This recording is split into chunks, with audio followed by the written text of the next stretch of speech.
Buenos, buenos días, profesor. Bueno, el tema de mi trabajo final de posición elegí la película de Spotlight, la cual esta se alinea con el tema, ¿no?, de los derechos individuales, específicamente en la libertad, la intimidad y la propiedad, ya que explora cómo las instituciones poderosas vulneran estos derechos al encubrir abusos para proteger su propia propiedad, ¿no?, sobre la narrativa y sus activos. Ahora, los mensajes claves que encontré son, ¿no?, la de violación de la intimidad y la libertad individual por instituciones poderosas, y también lo que es la importancia de la libertad que se prensa para proteger los derechos individuales. Ahora, analizando, ¿no?, los mensajes claves de esta película, el director Tom construye estos mensajes con un estilo realista y procedural, evitando el sensacionalismo, como enfatizar la gravedad ética, la trama avanzada, como una investigación meticulosa, reflejando la tenacidad contra el poder institucional, mientras los personajes son retratados con actuaciones sutiles, ¿no?, que priorizan el trabajo colectivo sobre el heroísmo individual. La ambientación en Boston resalta en la omnipresencia de la iglesia, con iglesias imponentes que simbolizan el control, y la fotografía usa tonos fríos, ¿no?, y naturales para evocar frialdad institucional. Por ejemplo, para el primer mensaje que, ¿no?, que es la violación de la intimidad y la libertad individual por instituciones poderosas, se elige, ¿no?, la escena, una escena inicial ambientada en una comisaría de la policía de 1976, donde se procesa al padre John por el abuso infantil. Esa trama induce, ¿no?, el encubrimiento temprano, mostrando cómo un obispo interviene para silenciar el caso.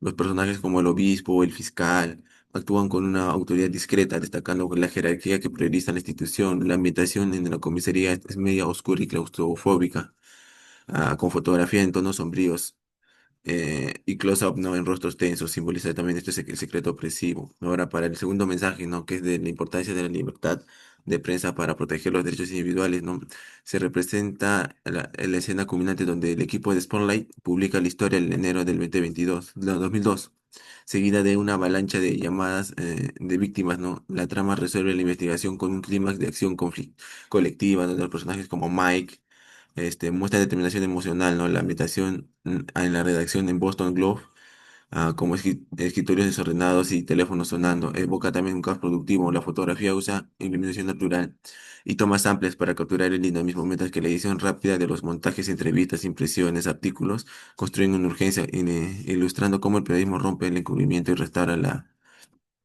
agencia de víctimas. Ahora, en el contexto histórico, en los principios de los años 2000 en Boston, esta es una ciudad con una fuerte influencia católica, ¿no? Es fundamental también para comprender la película. Spotlight, que construye y representa los mensajes claves sobre la violación de los derechos individuales por instituciones poderosas y la libertad de la prensa como defensora de estos derechos socialmente.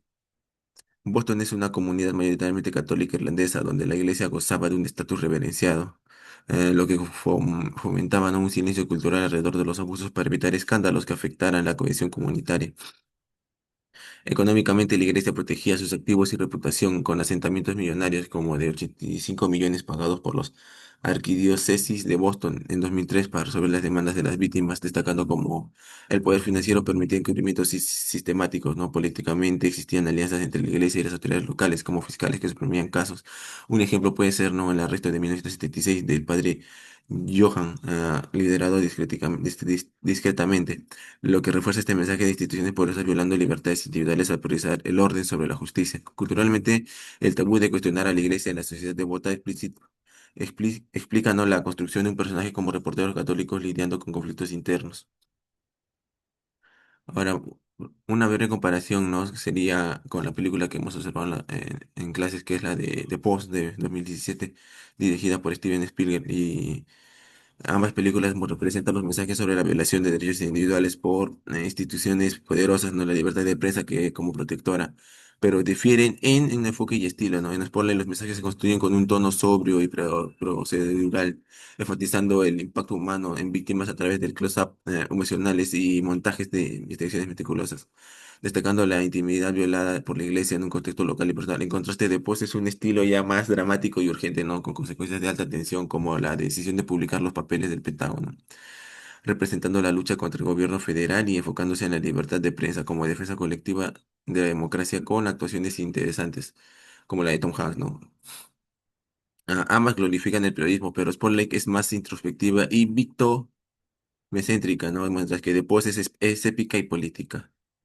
Ahora, defendiendo, ¿no?, que Spotlight mantiene una relevancia crucial en el mundo contemporáneo, ya que ilustra cómo las instituciones poderosas como la Iglesia Católica continúan encubriendo abusos sistemáticos que viola los derechos individuales a la intimidad y la libertad, mientras que resalta el rol indispensable del periodismo investigativo en exponer estas injusticias, especialmente en una era de erosión de la prensa libre por fuerzas ricas y poderosas. La película no solo expone un escándalo histórico, sino que sirve como advertencia profética, ¿no?, en 2025, con un nuevo papa y crecientes ataques de la libertad de la prensa. Por ejemplo, informes recientes como el Rhode Island de marzo de 2026 revelan que 75 clérigos abusaron de más de 300 niños desde 1950 con cargos contra sacerdotes por abusos de entre 2020 y 2022, demostrando que los encubrimientos persisten y que el silencio institucional sigue priorizando la reputación de las víctimas. Similarmente, en diciembre de 2025, el informe de la diócesis de Grand Rapids de Michigan detalla abusos y mal uso de autoridad. Aparte que una serie de investigaciones confirman patrones globales y encubrimientos a acuerdos millonarios con muchos 880 millones de la Arquidiócesis de Los Ángeles en 2024 para más de 1.000 víctimas. En contextos como Perú, en casos de abuso institucional religiosos, continúan emergiendo, ¿no? ¿No? Pero la película busca cuestionar el silencio de promover la transparencia. Además, en un mundo de desinformación y declive de periodismo, evidenciando por demandas en Chicago en diciembre de 2025 contra encubrimientos, Spotlight defiende la libertad, ¿no?, de prensa como herramienta esencial para restaurar la justicia y empoderar a las víctimas, invitándolos a actuar colectivamente a una sociedad más ética. Bueno, en conclusión, ¿no?, Spotlight no solo se desentraña en un escándalo histórico de abuso y encubrimiento dentro de la Iglesia Católica, sino que ilustra de manera poderosa cómo instituciones pueden vulnerar los derechos individuales a la intimidad y a la libertad para preservar su poder y reputación. A través de un análisis cinematográfico, ¿no?, contextual y comparativo, las películas como The Post, la película resalta un rol esencial del periodismo investigativo como guardián de verdadera justicia, empoderando a las víctimas y los desafiando el silencio sistemático. En el mundo contemporáneo, donde persisten casos similares de abuso internacional e erosión de la libertad de prensa, Spotlight no surge en fomentar la transparencia para proteger los derechos fundamentales. Esta obra cinematográfica no es solo un relato del pasado, sino una llamada de acción colectiva, ¿no?, para la sociedad más ética y justa. Gracias por su atención.